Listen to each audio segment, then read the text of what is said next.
welcome! So today I thought I would take you along the journey of a pattern to photo. So essentially getting a pattern up on my screen, making a bracelet from there, and then also walking you through the process of how I take pictures for it. A mini vlog, basically, but for one bracelet. So I found this cute pattern on Bracelet Book, but this is what it looks like, and I really like it, and I also really like the colors that it already comes with. I want to put a twist on it. So there's an orange and a blue, and where do I have it? I have this beautiful variated blue that looks like this. This is the Eyelid Forever Melange that I got as a gift from someone, and I thought I could use this instead of the blue. And also, let me just grab it.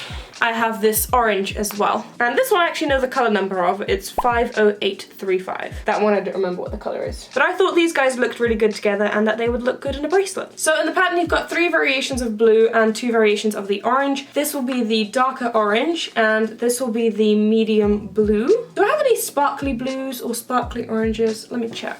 Alright, well I have a sparkly orange but I don't have a sparkly blue, so I guess I'll have to do it with just monochrome colors for the rest. I could do a sparkly black since there's a ton of black in this bracelet. Should I do that? I don't know if it would be a bit too much. I've got 3 different varieties of sparkly black. I'm not going to get them out now, but one of them is a, well, I actually have this one here. One of them is a black with black sparkles, which you can kind of barely see, but they're definitely there. Honestly, I love the way that this one looks. This one is probably my favorite, but I also have a black with white sparkles, in which the sparkles are much brighter, and even if I was holding it up here, you could very clearly see them. They're sort of silverish. And then I've got another one where the sparkles are red, blue, and yellow, so like a mix of colors. And that one I've never used actually, so I might use it here. Do I want it with these? Might as well try it. Although I think this one looks tasteful, like more tasteful. Just black with black sparkles I think looks more tasteful than, yeah, I'm gonna go with this probably. I've been wanting to use the one that sparkles a lot, but I can't really think of a bracelet to use it in. Maybe as a background for an alpha at some point. Anyway, it's also got dark blue, it's got light orange, and it's got light blue. Let's see what we got here. So this is usually what the process looks like for me. Once I figure out the pattern, I go in and I figure out the colors. With this one, I determined the sort of main colors pretty easily because I just had these 2 available. I got these as a gift quite recently and I've been wanting to use both of them, so it's a good chance to do that. Usually it does take me longer to pick out the main colors though. So I need a light orange that goes with that, and a dark blue and a light blue. The dark blue is easy, it's probably going to be this one. This is a very dark blue. That looks good with that. And a light blue, how light is the light blue? Kind of light, maybe something like this.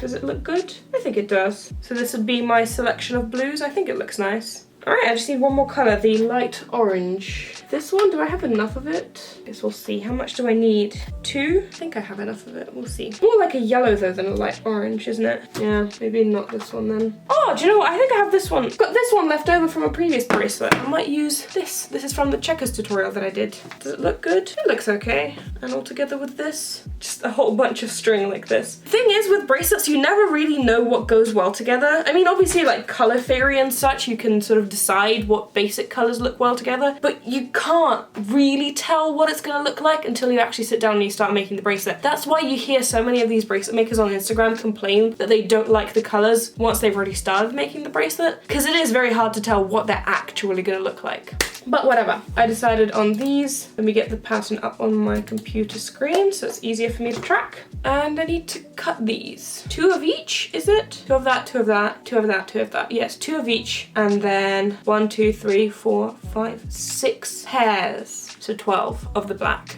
Well, thankfully I have a big ball of yarn for that one. What start am I gonna do? Usually with bigger bracelets, and this one is 22 strings, it's not that big, but it is big enough for me to start considering it. So usually I would do 2 triangle ends. I like to do a loop and then 2 triangle ends coming off of that loop. But I also like doing triangle ends that complement the shape of the pattern itself. And in this one, I don't think it really does anywhere. There isn't a point in this pattern where you can sort of cut it into 2 of these triangles. At least I can't really see one. So maybe I'm better off doing like 1 triangle end. But where would I cut that? Maybe I'd cut it right where the shapes sort of meet. So where the light blue bits are, and then you've got the black surrounding that, maybe that black will be the outline of the triangle. All right, so that means I'm not doing a loop. Or should I just do a loop? No, I'm not in the mood for doing teardrop loops, especially for bigger bracelets. I don't really like making teardrop loops for bigger bracelets because then the teardrop itself is gonna be really, really big. So I'm just gonna do a triangle end, I think, yeah. All right, time to get cutting.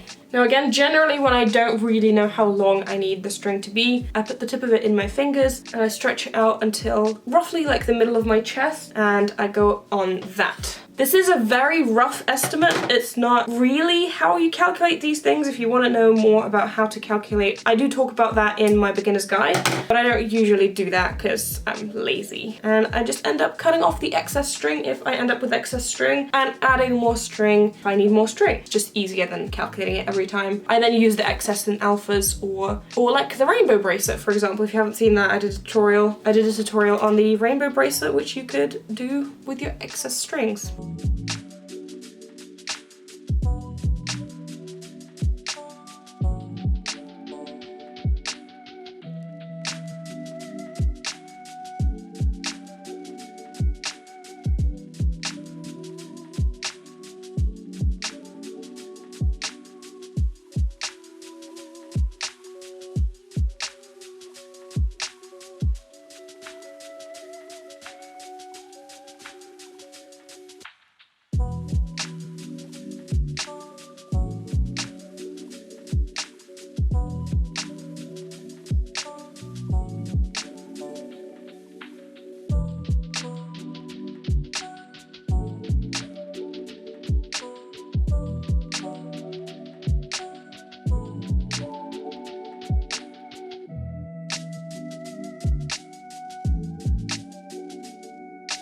I am loving how this is turning out so far. I think the colours go really well together and the black sparkles beautifully here as well. But sort of echoing what I said before about never knowing what the colours are going to look like until you actually make the bracelet, this is completely different to how I imagined it to be. I thought it was going to look very different than how it actually turned out, but I am very happy with it, so I'm going to continue. So the bracelet itself is finished. It's now time to take pictures of it, and for that I use my table and I use whatever is available. So sometimes I take pictures with my cacti, sometimes with my washi tapes or some other strings, sometimes with my gems, and sometimes even with my books. Also, occasionally my journals come in handy for shots. So generally whatever I have here I use in photos. So I've shown these before, but for pictures and for videos I have these softbox lights.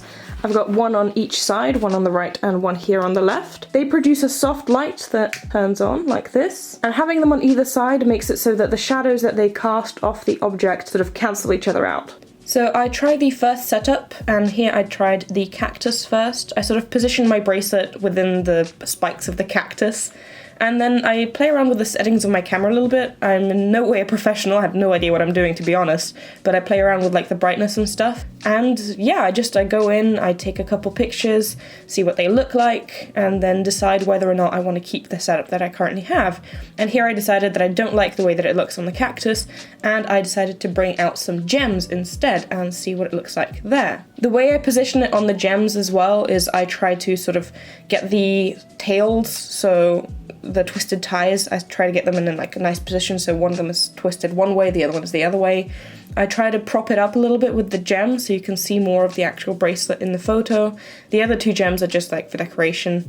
And yeah, I take a bunch of photos and we'll see how that turns out. Once I'm finished taking the photos, I import them from my camera onto my phone and I open the Visco app. So I select a photo and then go into editing, and I have a bunch of different filters saved in my favorites. I have paid for the premium version of the app, so I get all of the filters. So I usually just like play around with the filters that are here, see if I like anything. I also have some presets that I've created, and I think for this bracelet I'm gonna go with this preset, which doesn't do much, but it sort of smooths everything out and gives it more of a chill vibe.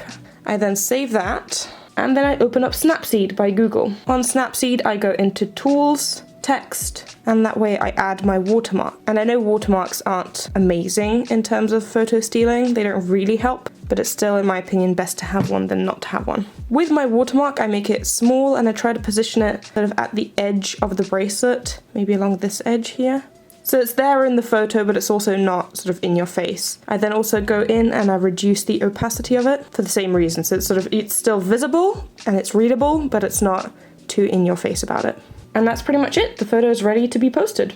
So that's pretty much it. That's how I take pictures of my bracelets. So you've witnessed the entire journey of this bracelet from pattern to photo. I hope you guys enjoyed this video. You might not know that I have a second channel where I post more personal things, tell stories from my life, different experiences. I recently did a video where I tried makeup for the first time. That was quite a fail. If you want to watch that and if you want to give me advice on makeup, that would be good. I'll leave that in the card and in the description. I try to post regularly on that channel as well, but I post on this one every Wednesday and Saturday. And thank you guys for watching. I'll see you next time. Bye!